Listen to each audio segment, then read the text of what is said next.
Hi friends, welcome to my channel. ఈరోజు దిబ్బ రొట్టి ఎలా చేసుకోవాలో చూద్దాం. ముందుగా ఇడ్లీ చేయగా మిగిలిన పిండిని తీసుకొని ఆనియన్, పచ్చిమిర్చి, క్యారెట్ తురుము, సన్నగా కట్ చేసుకున్న కొత్తిమీర, కరివేపాకు, జీలకర్ర, తగినంత సాల్ట్, అల్లం తురుము వేసుకొని బాగా కలిపేసుకోవాలి.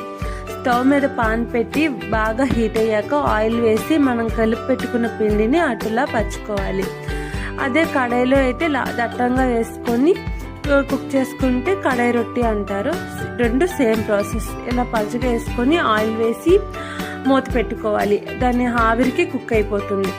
ఇక్కడ చూడండి, గోల్డెన్ బ్రౌన్ కలర్ వచ్చేంత వరకు ఫ్రై అయింది. ఇప్పుడు ఫ్లిప్ చేసుకోవాలి. ఇప్పుడు ఫ్లిప్ చేసుకున్నాక మూత పెట్టిన అవసరం లేదు. రెండు వైపులా బాగా కాల్చాక సర్వ్ చేసుకోవాలి. నేను బీరకాయ కర్రీతో సర్వ్ చేసుకున్నాను. చాలా టేస్టీగా ఉంది. మీరు కూడా ట్రై చేయండి. ఎలా ఉందో కామెంట్ చేయండి, లైక్ చేయండి, subscribe my channel. Love you all. Bye.